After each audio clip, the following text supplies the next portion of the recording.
எங்க கடைக்கு வர்ற ஒவ்வொரு கஸ்டமருமே எங்களுடைய பிராண்ட் அம்பாசிடர் தான். தேனியானந்தத்தோட வளர்ச்சிக்கும் மக்கள் எங்களை இவ்வளவு தூரம் நேசிக்கிறதுக்கு உண்டான காரணம் என்னன்னு தெரியுமா? 2 முக்கியமான மாஸ்டர் ஸ்ட்ரோக். எங்க விளம்பரத்துல பெரிய ஸ்டாரை நடிக்க வச்சு அவங்களுக்கு நிறைய பணம் கொடுத்து அந்த பணத்தை மக்களுடைய தலையில கட்டக்கூடாதுங்கிறத ஃபர்ஸ்ட் நாங்க முடிவெடுத்தோம். நாங்க ஹோல்சேல்ல பர்ச்சேஸ் பண்றதுனால அதுல கிடைக்கக்கூடிய டிஸ்கவுண்ட மக்களுக்கு அதை கொடுக்கணுங்கிறது தான் எங்களுடைய 2வது முடிவு.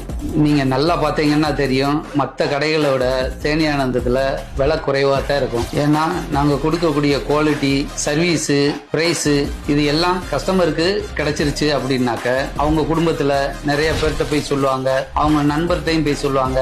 அந்த ஒரு சொல்லு இருக்கு பாருங்க, அவங்களுடைய பரிந்துரை தான் எங்களுக்கு இன்னும் ஒரு 1000 பேரை கூட்டிட்டு வந்துகிட்டு இருக்கு. அதுதான் எங்களுடைய வளர்ச்சி. பெரிய பெரிய அட்வர்டைஸ்மெண்ட்ல கிடைக்காத அந்த ரீச், கஸ்டமர் சொல்ற அந்த வேர்ட் ஆஃப் மவுத்ல தான் எங்களுக்கு பெரிய ரீச்சே கிடைச்சிருக்கு. அதனாலதான் நாங்க எப்பயுமே நம்புறது கஸ்டமர் தான் எங்களுடைய ரியல் பிராண்ட் அம்பாசிடர்.